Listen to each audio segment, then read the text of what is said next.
Many are saying that it was a very big surprise that we saw a 25 basis point cut on the interest rate by the central bank. Do you think this is going to be positive? Just looking at some of the verbiage that the governor used, just saying that there's no real upside risk to inflation. Yes, starting with the reduction in 25 basis points reduction in the interest rates. It's not exactly unexpected because I think this is the 7th consecutive time in which that adjustment has been done in the last 2 years or so. So that really wasn't. The arguments that are given for it are that a realization, of course, that does not necessarily affect many other lending rates, especially on the part of banks. But it's an expression of confidence that the economy is doing well, or rather the macroeconomic fundamentals are doing well. And of course, the press statement reiterates some of those, asking for the fact that, well, inflation is stable, and even with food prices that were expected to go up, they think that the government has a handle on that, and they think that growth going forward will be strong, and because of that, it'll probably override any inflationary effects that may be coming up. Andrew, let's take this to you. I mean, what are your thoughts? It's quite interesting. You've got an inflation rate of 4.5%. The target is 5%. And also the fact that the governor is talking about a high growth rate that will counteract inflation. Yeah, very interesting. And you know, some of the verbiage, as you say, sort of flies in the face of what certainly from a South African perspective, when you look at MPC reports, it seems contrary. Things like the petrol or oil price increases will be offset by economic growth. Things like they mentioned no foreseen upside risks to inflation. One has to wonder what was the reason behind this. Was it maybe an attempt to try and push the long end of the yield curve down to try and suppress yields? And it'd be interesting to see what Mr. Owino, what his view on that would be.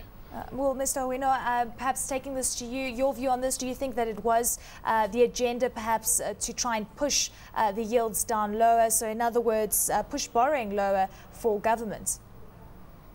I mean, that may have been, though it was not expressly stated in the press statement. But yes, it's possible as one of the objectives, and it's clear that that is one of the effects that it may have.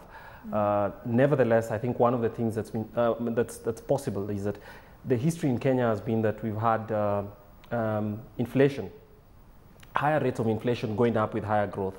So my expectation was that keeping inflation down as in itself is no longer a worthy goal, given that the growth momentum is expected to maintain. Oh, well, Kwame, I mean, just looking at the overall inflation outlook, we've also got perhaps some negative weather that could affect crops going forward in Kenya this year, and we know how devastating that could be. Globally, food prices have rallied between 25 and 30%. It's something that the European Union is very cognizant of. So too is China. Is this not going to be a risk, perhaps not imminently, but definitely down the line? That is a surprising part of the decision today, because in my expectation, Kenya has been, of all East African countries, Kenya is particularly vulnerable to shocks that come from weather, and the weather hasn't been good in the short rains last year. Food prices seem to be creeping up. The MPC report seems to suggest that they think that the government has a handle on that. I mean, to the extent that I understand and some of what I've seen, I'm not too sure that I wasn't too sure that I'd express as much confidence as the MPC does, but perhaps I should continue to watch. They must have considered certain factors that were not available to the general public. Well, Andrew, in your mind, do you think that it was a prudent thing to do to cut interest rates by 25 basis points? I mean, as you cited, that perhaps the agenda could have been to try and push down the borrowing costs of government. I would say that was very much the agenda, but I think one of the risks that emerging markets in general run at the moment is, with their currencies being, one could say, abnormally strong on the back of developed markets sending capital to emerging markets, is the risk is that they take monetary policy action on the back of inflationary factors which are actually exogenous. Is inflationary factors are depressed, but the oil price will go through the roof if their currency gives way. You are basing everything on the fact that one has a relatively strong currency, and I think it's one of the big risks over here, and one has to sort of question, with economic growth actually quite strong, with being close to the top end of the brackets in terms of inflation targeting, one has to wonder if this is prudent. Well, Kwame, what is your response to that? Would you say overall prudence? And I mean, from what I'm hearing from you, it does sound like a logical step forward. As you're saying, growth is expected to be relatively robust going forward. Yes, I think the main risk has been on agriculture, but is that if the rains fail, and we have the short rains that were not necessarily as strong as they would have been anticipated, but in the next month or two, the longer rains start, and if those come out strongly, then it is possible that the food inflation, or rather the negative effects that would come from inflation driven by food may not be as strong as we anticipated. On the part of petroleum, and I think food and petroleum prices tend to be the major drivers of inflation in our country. The Monetary Policy Committee seems to think that the strong growth will actually counteract that. And that's logical, I mean, with the fact that if GDP growth maintains at 5.5% and going towards 6%, then that is a reasonable decision in my view. Well, Kwame, I mean, also just looking at what's happening in China, you've got growth of around 9.8%, and there's a lot of concern that we could see further tightening in that country. And now the fact that we're starting to see a normalization on the growth rates on a global level, particularly through emerging markets, this is when we start seeing a normalization coming through on the interest rate front as well. If growth is expected to be quite robust, and we're looking at around 7% or so, surely that doesn't warrant more stimulus.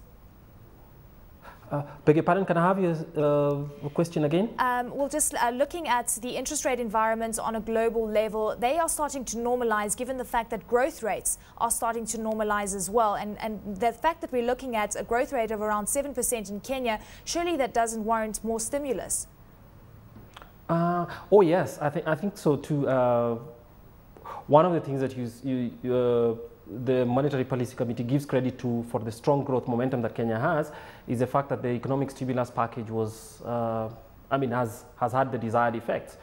I'm not too sure whether in the next budget the stimulus package will continue, but 2 days back, the Minister for Finance actually released some information, and of course there's a specific website talking about what the projects that are anticipated will be. So that means that notwithstanding the growth, we still have the stimulus package being maintained, and that to me is very curious. Andrew, I mean, as I mentioned, interest rates globally, perhaps in some emerging markets, starting to stabilize and normalize because of the very strong growth rates. And in fact, they are bringing up interest rates because they're concerned about, bubbles occurring in various parts of the market. Look, obviously the MPC is a lot closer to the coalface than we are, and they might have access to data which we don't know.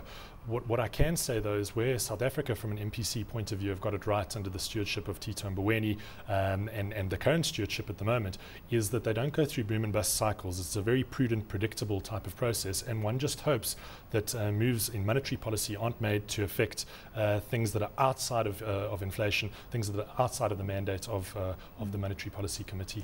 Kwame, I think one of the important points that you mentioned earlier is that when we do see a cut in the interest rate by the bank, this is not exactly taken up by the banks in the country. Do you think that we'll start seeing an alignment going forward, given the fact that we have seen some banks bringing back and bringing down their lending rates, particularly in 2010? Well, I think that, again, going back to the statement, it says very, very clearly that the interest rate regime or the CBR rate does not necessarily translate immediately or at all to a reduction in lending rates by banks, which is an admission on the part of the central bank and the MPC in particular, that the transmission power of the CBR rates to lending rates is not as strong as should be, while they also express the view that interest rates for loans should actually come down.